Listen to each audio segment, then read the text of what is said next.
warahmatullahi wabarakatuh. Alhamdulillahi wa kafa wa salamun ala ibadihi alladhina istafa. Asyhadu an la ilaha illallah wahdahu rabbi la syarika lah.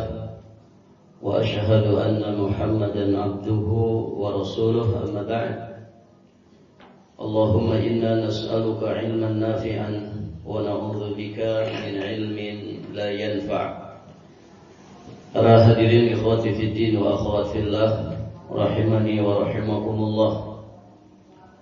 Alhamdulillah, pada sore hari ini kita sudah berada di tanggal 21 dari bulan Ramadan 1447 Hijriah. Insyaallah ta'ala kita akan melanjutkan pelajaran kita masih di pembahasan tafsir surat Al-Furqan ayat yang ke-20. Faedah berikutnya yang bisa kita ambil dari ayat yang mulia ini, kita bacakan ulang ayatnya. Allah berfirman, ba'da a'udzu billahi as-sami'il 'alim minasy syaithanir rajim, wa ma arsalna qablaka minal mursalina illa innahum la yaquluna at-ta'ama wa yamshuna fil aswaq wa ja'alna ba'dakum li ba'din fitnatan atasbirun wa kana rabbuka basira. Dan kami tidak mengutus rasul-rasul sebelummu, melainkan mereka sungguh memakan makanan dan berjalan di pasar-pasar. Dan kami jadikan sebagian kalian cobaan bagi sebagian yang lain. Maukah kalian bersabar? Dan Allah Rabbmu maha melihat. Baik, dari ayat ini kita sudah ambil beberapa faedah. Berikutnya, faedah yang ketiga, berdasarkan ayat ini, masuk pasar itu boleh saja bagi mereka yang membutuhkan. Karena ternyata para nabi dan rasul juga disifati oleh Allah Subhanahu wa taala wa yamshuna fil aswaq. Mereka itu berjalan di pasar-pasar. Di ayat ke-7 dari surat Al-Furqan, wa yamshi fil aswaq. Nabi SAW juga berjalan di pasar-pasar. Taib. Maka berarti masuk ke pasar itu diperbolehkan. Bagi siapa? Bagi yang memiliki kebutuhan. Di sini ada kalimat penting. Bagi yang memiliki kebutuhan. Berarti yang tidak butuh sebaiknya ditinggalkan. Yang tidak punya hajat, tidak punya kebutuhan, maka sebaiknya jangan suka berjalan di pasar. Tapi yang berhajat silahkan. Berhajat untuk berjual beli, ya berhajat untuk mencari penghidupan di pasar, berhajat untuk mencari rezeki, mencari nafkah yang bisa memenuhi kebutuhan keluarganya. Maka di dalam riwayat Abu Sa'id Al-Khudri radhiyallahu taala anhu, beliau menyampaikan ketika menjelaskan tentang Rasulullah sallallahu alaihi wasallam bahwa Nabi itu yashri syai' minas suq. Beliau membeli sesuatu dari pasar.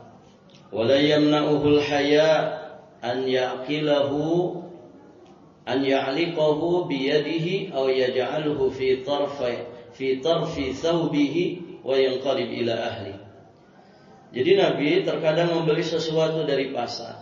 Bahkan beliau tidak terhalangi oleh rasa malunya untuk kemudian membawa barang belanjaannya di tangannya sendiri.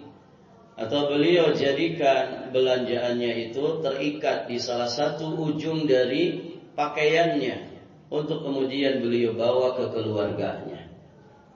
Dan inilah keadaan Rasulullah Sallallahu Alaihi Wasallam.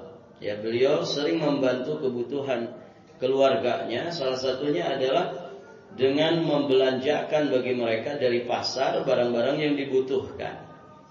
Taib.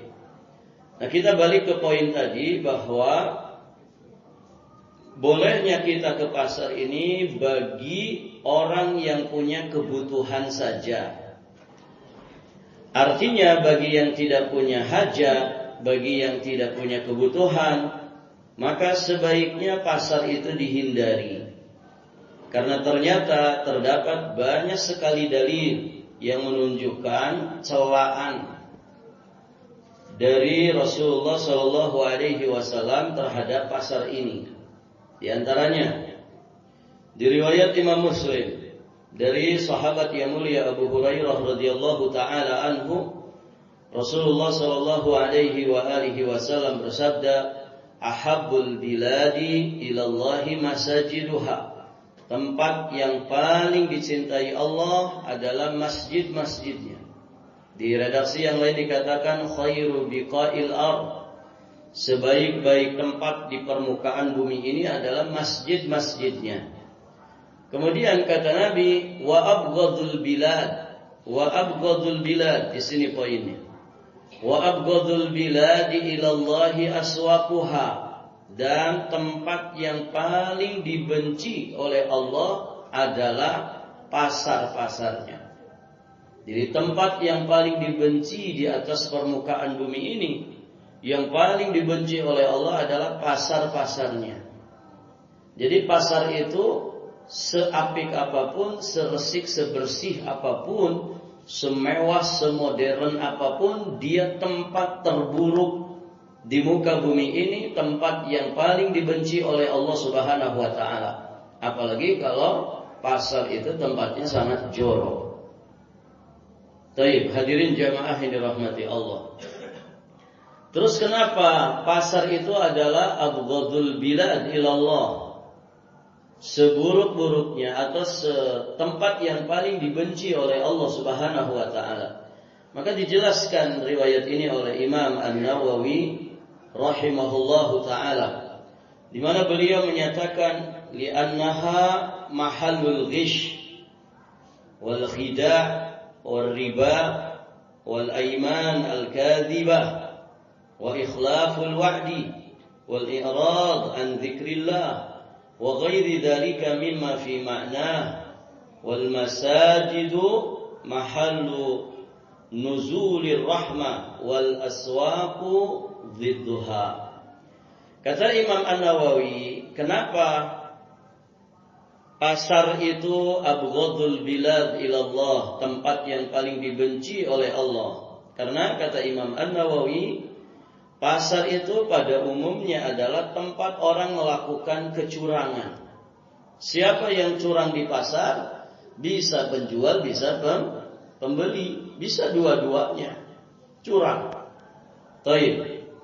Wal khida, ya tempat tipu menipu. Siapa yang menipu, bisa penjual, bisa pembeli, dua-duanya bisa. Gitu ya. Taib, para jamaah yang dirahmati Allah. Kemudian wariba, tempat riba. Ya, di pasar banyak barakallahu fikum orang melakukan riba. Ya, pinjam modal dengan riba. Barakallahu fikum. Ada istilah bank keliling, begitu ya, tukang sayur, tukang dagang, mereka pada pinjam bank keliling ini yang bayarnya harian. Jelas itu pakai riba. Kemudian wal aiman al-kadzibah, di pasar juga menjadi tempat sumpah palsu. Ya, banyak orang untuk melariskan barang dagangannya, dia bersumpah dengan sumpah palsu. Demi Allah ini barang asli, padahal KW. Demi Allah ini barang premium, padahal tidak begitu. Pun demikian pembeli bisa saja dia bersumpah palsu. Demi Allah saya sudah keliling pasar di Balikpapan ini, harganya enggak segini. Padahal dia tidak pernah keliling. Jadi dia bersumpah palsu. Untuk apa? Ya demi meraih keuntungan versinya dia. Versinya sendiri. Nah, itulah pasar, tempat orang itu bersumpah dengan sumpah palsu. Kemudian wa ikhlaful wa'di. Pasar juga merupakan tempat orang itu mengingkari janjinya. Mengingkari janji. Ada orang mungkin janjian, ternyata dia mengingkari janji. Di pasar itu banyak sekali. Orang ditagih hutang di pasar, berjanji dia, nanti besok saja kamu datang lagi ke sini. Besoknya ditagih, begitu pula. Taib. Wal i'rad an dzikrillah. Pasar juga tempat berpalingnya manusia dari zikir kepada Allah. Jadi pasar itu tempat yang melalaikan manusia dari zikir kepada Allah. Kenapa? Karena yang ada di dalam jiwa dan raga manusia yang ada di pasar itu hanyalah duniawi. Keuntungan dunia. Maka orang itu banyak lalai di pasar. Banyak tidak ingat kepada Allah saat mereka di pasar. Karena yang mereka ingat adalah keuntungan dunia. Si pembeli pengen untung, si penjual juga pengen untung. Begitu.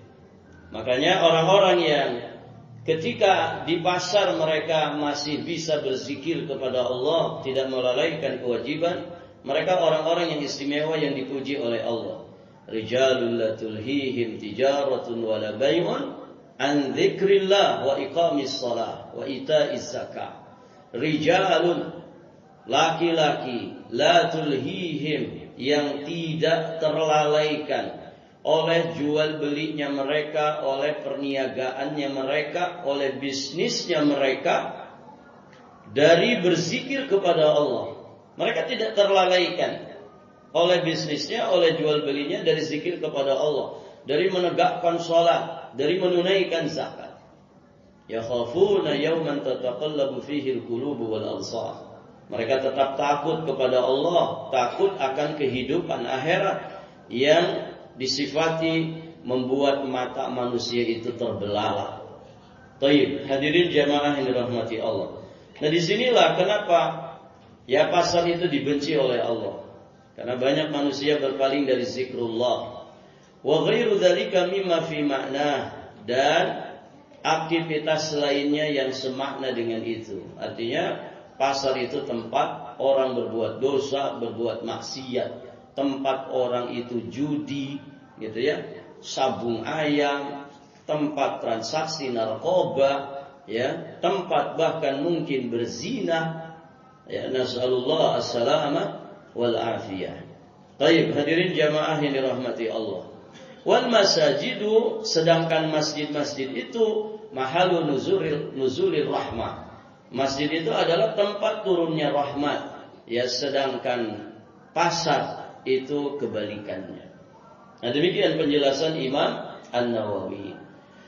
Oleh karena itulah para sahabat Nabi sallallahu alaihi wasallam mereka memberikan nasihat kepada kita sebagaimana nasihatnya Rasulullah untuk kemudian mengurangi intensitas kegiatan di pasar jika kita tidak punya hajat di pasar.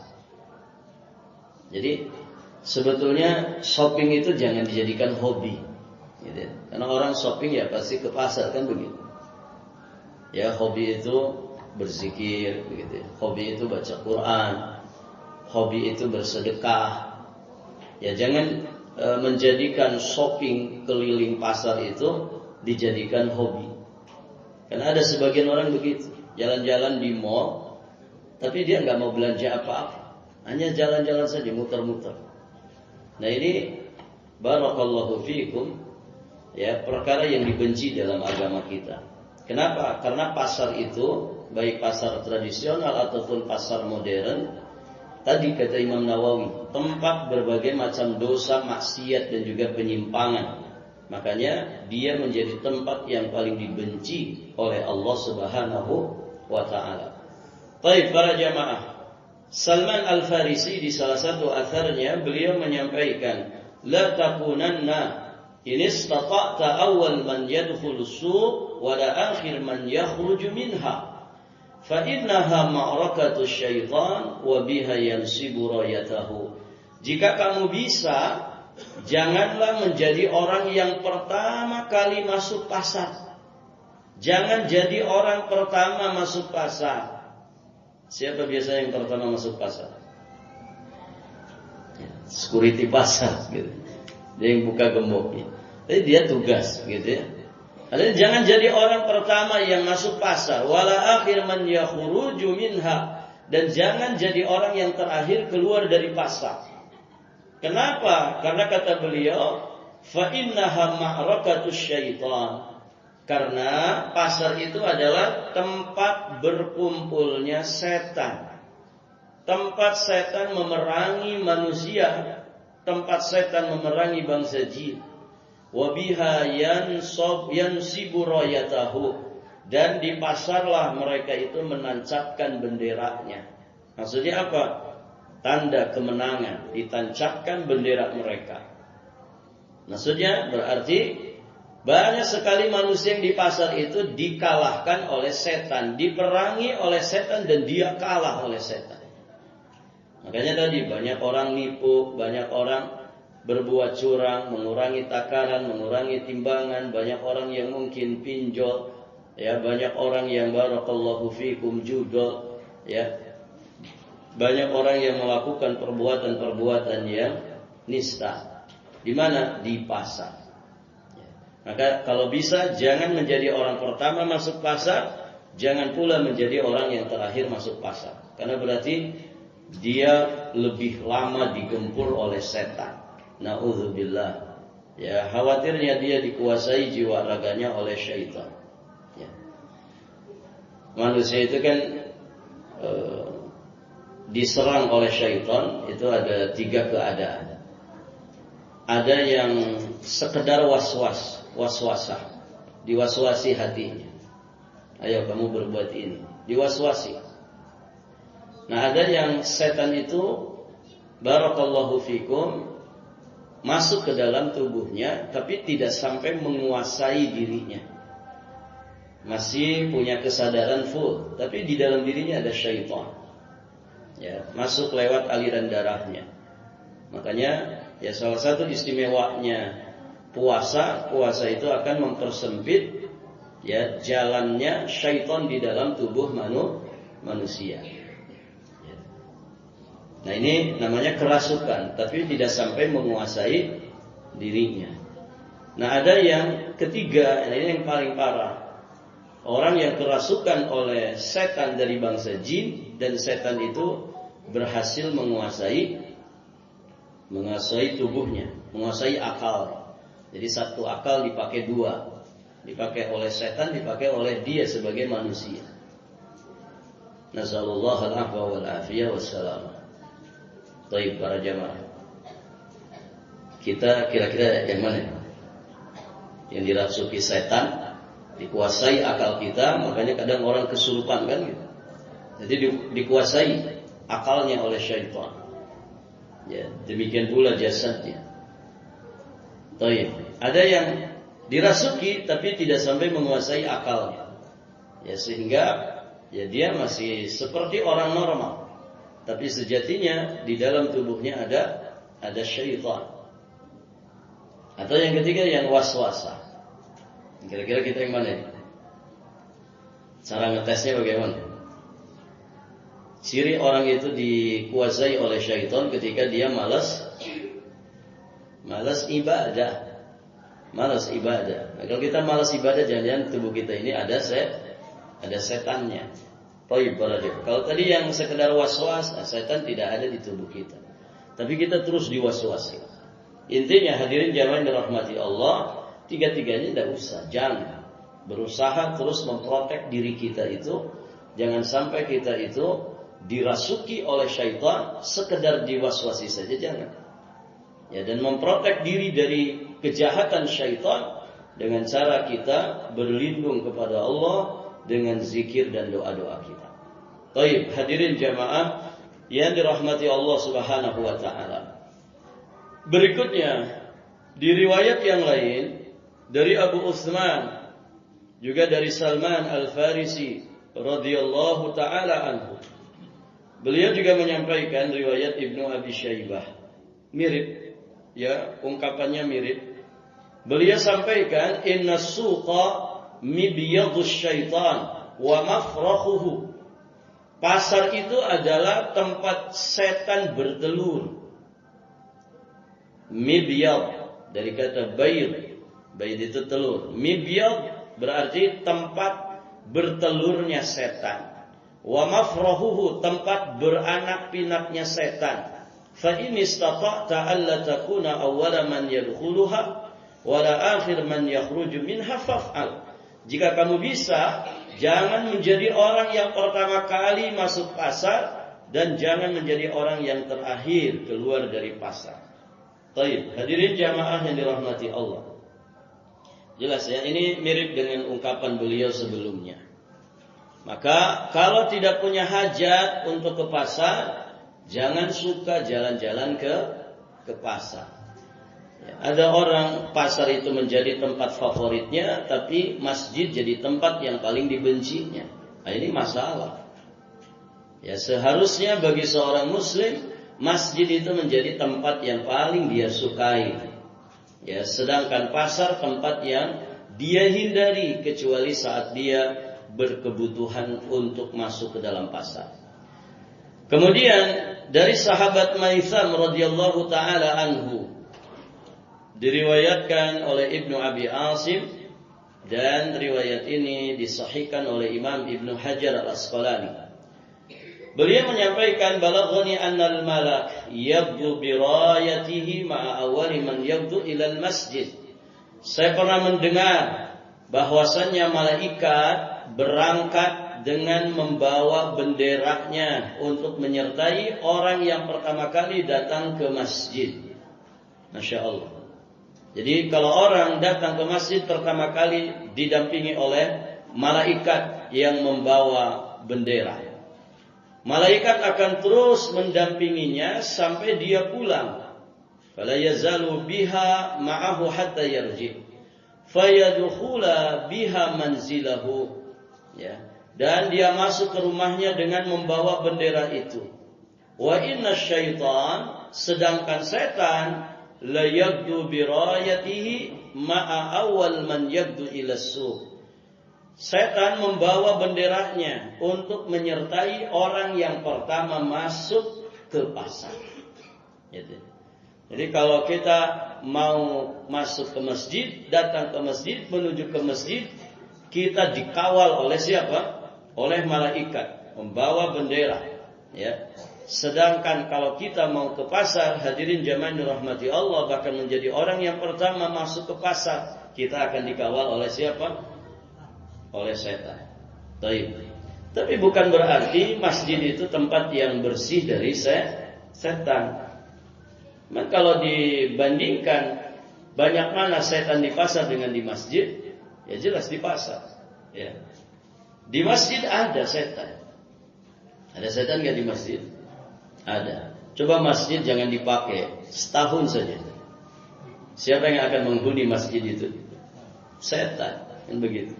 Pernah dengar istilah masjid angker? Kenapa masjid dikatakan angker? Ya karena tidak pernah dipakai jamaah oleh manusia. Ya akhirnya ya rumah kosong itu akan dihuni siapa? Rumah kosong akan dihuni siapa? Setan dari bangsa jin. Ini antum bikin rumah sesuaikan dengan penghuninya. Jangan cuma berdua gitu ya. Sudah pensiun cuma berdua kakek nenek begitu ya.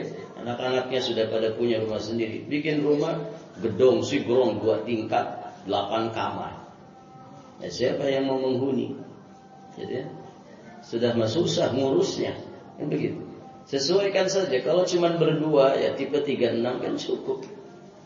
Simpel ngurusnya juga ya terisi semua. Jadi kalau 8 kamar yang isi cuma berdua. 1 kamar lagi ya. Tingkat 2 enggak pernah ada yang isi. Terus siapa yang ngisi? Ya syaitan. Setan dari bangsa jin. Ya. Baik, hadirin jamaah yang dirahmati Allah. Sama masjid juga demikian. Kalau enggak pernah dihuni manusia, enggak pernah dipakai ibadah, ditinggalkan, terbengkalai begitu saja. Ya pantas kalau mau jadi masjid angker, ya versinya manusia. Kenapa? Karena yang menghuni adalah setan dari bangsa jin. Ya jangankan masjid, kan rumah kita juga begitu. Ya. Taib, hadirin jamaah yang dirahmati Allah. Imam Al-Qurtubi alaihi rahmatullah. Taib. Nah ini beberapa riwayat yang menjelaskan celaannya para sahabat terhadap pasar. Namun di sini ada poin penting bahwa celaan para sahabat terhadap pasar ini dipahami jika pasar itu ya terdapat di dalamnya ikhtilat. Ikhtilat itu campur baur antara laki-laki dan perempuan. Gitu ya. Taib, hadirin jamaah yang dirahmati Allah.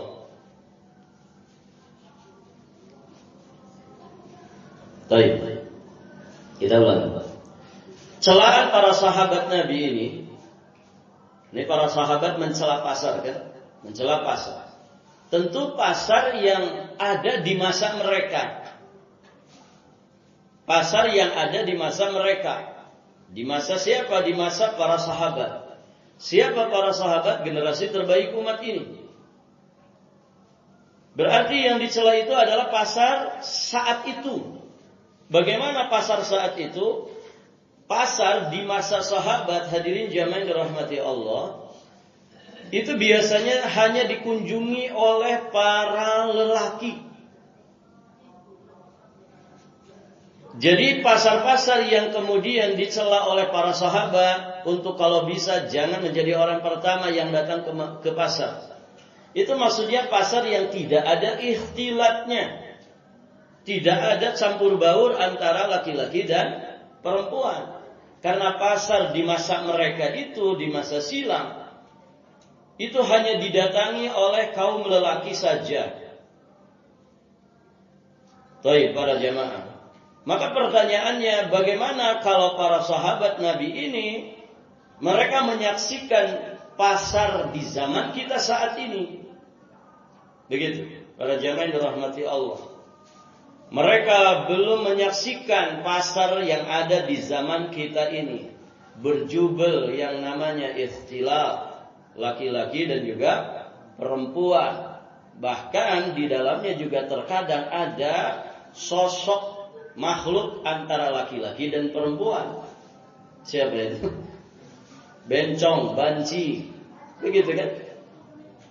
Kadang masuk pasar kan ya? Mereka ngamen yang pakai alat musiknya itu dari ban ya. Tungtang-tungtang yang begitu. Bagaimana lagi kalau ada itu? Berjubel ikhtilat. Hadirin jamaah dirahmati Allah. Belum lagi kemungkaran-kemungkaran yang terjadi di dalamnya. Di masa Umar Ibn Khattab, itu kalau orang mau jual beli di pasar, mereka harus paham dulu fikih jual beli, fikih buyur. Jika belum menguasai fikih ini, mereka tidak boleh jualan di pasar. Luar biasa kan? Jadi tidak sembarangan orang masuk pasar. Harus ngerti dulu fikihnya jual beli. Nah, orang di zaman sekarang kan tidak. Oh, tukang tipunya ada, semuanya. Dari atas sampai bawah. Begitu ya. Dari pejabat sampai rakyat yang ada di pasar. Nasallallahu al-afwa wal afiyah. Semuanya melakukan keburukan. Ya. Baik, para jamaah yang dirahmati Allah. Imam Al-Qurtubi rahimahullahu ta'ala mengatakan, fi hadzal ahadits ma yadullu ala karahat dukhul al-aswaq la siyama fi hadzal azman allati yukhalitu fiha ar-rijal wan niswan wa hakadha qala ulama'una. Di dalam hadis-hadis tersebut terdapat dalil dibencinya masuk pasar, terutama pasar di zaman kita saat ini. Ini pasar di zamannya Imam Qurtubi, bukan zaman kita. Apalagi pasar zaman kita yang sudah sangat berjubel antara laki-laki dan perempuan. Dan demikianlah yang dikatakan oleh para ulama kita. Hadirin jamaah yang dirahmati Allah. Sampai di sini saja dulu. Berapa menit lagi? Hah? 1 menit. Baik, berarti ayat ini belum selesai. Insyaallah besok masih membahas faidah dari ayat ini. Tadinya direncanakan 2 pertemuan tapi tidak selesai. Baik para jamaah, insyaallah taala nanti kita lanjutkan di kesempatan berikutnya biidznillah. Subhanakallahumma wa bihamdika asyhadu an la ilaha illa anta astaghfiruka wa atubu ilaik. Wassalamualaikum warahmatullahi wabarakatuh.